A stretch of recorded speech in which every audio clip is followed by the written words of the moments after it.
ഇതുപോലൊരു കൊഞ്ച് റോസ്റ്റ് ഉണ്ടെങ്കിൽ നമുക്ക് ചോറിൻ്റെയും അപ്പത്തിൻ്റെയും ഇടിയപ്പത്തിൻ്റെയും ചപ്പാത്തിൻ്റെയും പുട്ടിൻ്റെയൊക്കെ കൂടെ കഴിക്കാൻ നല്ല ബെസ്റ്റ് കോംബോ ആണ് കേട്ടോ. അപ്പോൾ പുതിയൊരു വീഡിയോയിലേക്ക് എല്ലാ കൂട്ടുകാർക്കും സ്വാഗതം. വീഡിയോ സ്കിപ്പ് ചെയ്യാതെ ഫുള്ള് കാണണേ. ഇഷ്ടപ്പെട്ട ചാനലൊന്ന് സപ്പോർട്ട് ചെയ്യണം. ഒരു പരന്ന പാൻ വെച്ച് കൊടുത്തിട്ടുണ്ട്. അതിലേക്ക് ഒരു 150 ഗ്രാമോളം ചുവന്നുള്ളി ചെറുതായിട്ട് മുറിച്ച് വെച്ചിട്ടുണ്ട്. 1/2 ഇഞ്ച് നീളത്തിലുള്ളൊരു ഇഞ്ചി ചെറുതായിട്ട് കൊത്തിയരിഞ്ഞിട്ടുണ്ട്. അതുപോലെ തന്നെ ഒരു 5-6 അല്ലി വെളുത്തുള്ളിയും കൂടി ചെറുതായിട്ട് അരിഞ്ഞ് വെച്ചിട്ടുണ്ട്. പാനിലേക്ക് 1.5 ടേബിൾ സ്പൂൺ വെളിച്ചെണ്ണ ഒഴിച്ചു കൊടുത്തതിന് ശേഷം അതിലേക്ക് 1/4 ടീസ്പൂൺ കടുക് ഇട്ട് കൊടുക്കാം. കടുക് ഒന്ന് പൊട്ടി വരുമ്പോഴത്തേക്കും 2 നുള്ളു മുഴുവൻ ഉലുവ ചേർത്ത് കൊടുക്കാം. അതിൽ കൂടരുത്, 2 നുള്ളു മാത്രമേ ഇതിനകത്ത് ചേർക്കാവൂ കേട്ടോ. അപ്പോൾ ഉലുവയൊക്കെ നന്നായിട്ട് മൊരിഞ്ഞ് മൂത്തൊരു മണം വരുമ്പോഴത്തേക്കും നമുക്കിതിലേക്ക് ഇഞ്ചിയും വെളുത്തുള്ളിയും കൂടി ഇതിലേക്ക് ചേർത്ത് കൊടുക്കാം. ഈ ഒരു റെസിപ്പിക്ക് നമുക്ക് എത്രത്തോളം ചുവന്നുള്ളി എടുക്കാമോ അത്രയും ടേസ്റ്റ് കൂടും. സവോള ഒരു തരി പോലെ എടുക്കരുത്. ഇനി ഇതിലേക്ക് പച്ചമുളക് ചേർത്ത് കൊടുക്കാം. എൻ്റെ കയ്യിലിരുന്ന പച്ചമുളക് അത്യാവശ്യം പഴുത്തതായതുകൊണ്ട് ഞാൻ ഒരെണ്ണം ഇട്ട് കൊടുത്തിട്ടുണ്ട്.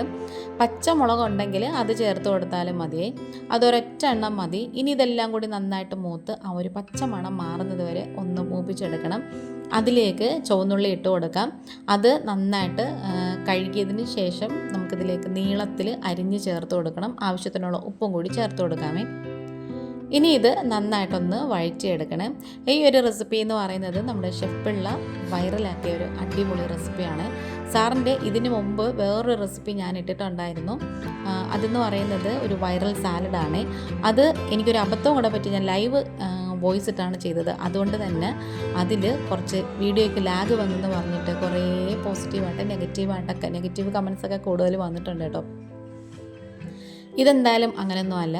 അപ്പോൾ നമ്മുടെ ഉള്ളിയൊക്കെ ഏകദേശം നന്നായിട്ട് മൂത്ത് ഒന്ന് വാടി വന്നതിന് ശേഷം നമുക്കത് ഒരൊറ്റത്തോട്ട് മാറ്റി വെച്ചിട്ട് 1/4 ടീസ്പൂണ് മഞ്ഞൾപ്പൊടിയും 1 ടേബിൾ സ്പൂണോളം എരിവുള്ള മുളക് പൊടിയും പിരിയൻ മുളക് പൊടിയും ചേർത്ത് പൊടിച്ചതാണ് അതിട്ട് കൊടുക്കാം. പിന്നെ ഒരു 1/2 ടീസ്പൂണോളം കുരുമുളക് പൊടിയും കൂടി ചേർത്തിട്ട് പൊടികളുടെയൊക്കെ പച്ചക്കുത്തൽ മാറുന്നത് വരെ ആ ഒരു സൈഡ് പാനിൻ്റെ ഒരു സൈഡിലിട്ട് തന്നെ നന്നായിട്ട് ഇങ്ങനെ ഒന്ന് മൂപ്പിച്ചെടുക്കണം.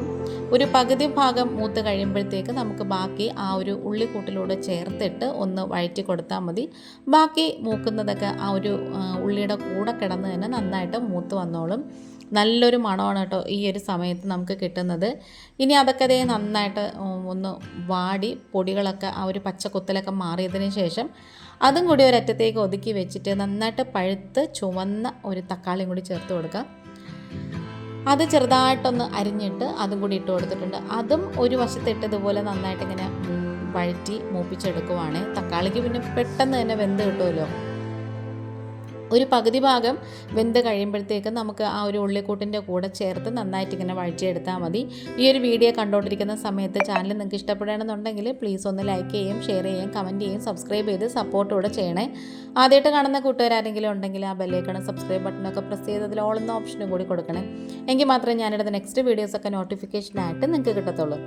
ഞാനിപ്പം ഏകദേശം 1/2 കിലോയോളം കൊഞ്ചാണ് എടുത്തേക്കുന്നത്. അത് കഴുകി വൃത്തിയാക്കി അതിൻ്റെ തോടും അതിൻ്റെ മുതുകിലുള്ള ഒരു ഞരമ്പുണ്ടല്ലോ അതൊക്കെ കളഞ്ഞിട്ട് തല മാറ്റി വെച്ചിട്ടുണ്ട്. ചെറിയ തലയൊക്കെ കളഞ്ഞു. അത്യാവശ്യം വലുതെന്ന് തോന്നുന്ന തല ഞാൻ വറുക്കാനായിട്ട് മാറ്റി വെച്ചിട്ടുണ്ട്.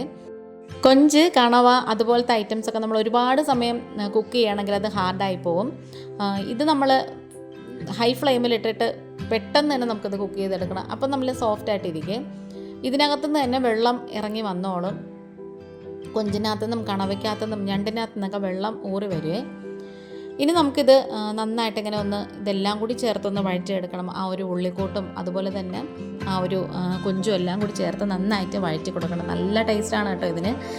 ശരിക്കും പറഞ്ഞാൽ സവാള എടുത്തു കഴിഞ്ഞാൽ ഇതിൻ്റെ ആ ഒരു ടേസ്റ്റ് അങ്ങ് പോകും.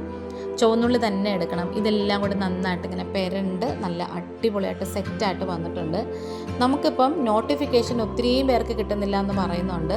അതെന്താണെന്ന് പറഞ്ഞാൽ വീഡിയോ വരുമ്പോൾ തന്നെ കാണാത്തതുകൊണ്ടാണ് കേട്ടോ വീഡിയോ യൂട്യൂബ് ഒത്തിരി പേർക്ക് അയച്ചു കൊടുക്കാത്തത്. അപ്പം കഴിവതും സമയം ഉണ്ടെങ്കിൽ നോട്ടിഫിക്കേഷൻ വരുമ്പോൾ തന്നെ ഒന്ന് കാണാൻ ശ്രമിച്ചെങ്കിൽ നമ്മുടെ ഈ ചാനലിന് ഒത്തിരി യൂസ്ഫുള്ളാണ്.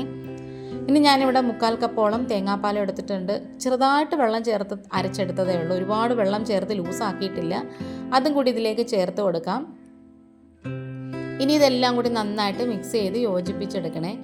ഇനി ഉപ്പ് കുറവായിരുന്നതുകൊണ്ട് ഞാനൊരു ഇച്ചിരി ഉപ്പും കൂടി ചേർത്ത് കൊടുത്തിട്ടുണ്ടായിരുന്നു. ഇനി ഇതെല്ലാം കൂടി ചേർത്ത് നന്നായിട്ട് ഇങ്ങനെ തിളച്ച് ഒന്ന് കുറുകി വരണം. ആ ഒരു തേങ്ങാപ്പാൽ അതിൻ്റെ ഒരു ഫ്ലേവറൊക്കെ ഈ ഒരു കൊഞ്ചിലേക്കൊക്കെ നന്നായിട്ട് ഇങ്ങനെ ഇറങ്ങി വരണേ.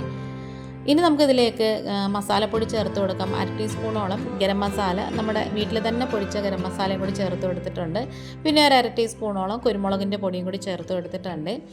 ഗരം മസാല പൊടിക്കുമ്പോൾ ശ്രദ്ധിക്കേണ്ട അല്ലെങ്കിൽ എക്സ്ട്രാ നമ്മൾ ചേർക്കേണ്ട എന്താ ഒരു ടിപ്പ് എന്നുള്ളത് ഞാൻ ഇതിനു മുമ്പ് വീഡിയോ ചെയ്തിട്ടുണ്ട്. ലാസ്റ്റ് നമുക്ക് കുറച്ച് പച്ച വെളിച്ചെണ്ണയും കൂടി ചേർത്തെടുക്കാം. കുറച്ചും കൂടി വേണമെങ്കിൽ വറ്റിച്ചെടുക്കാം.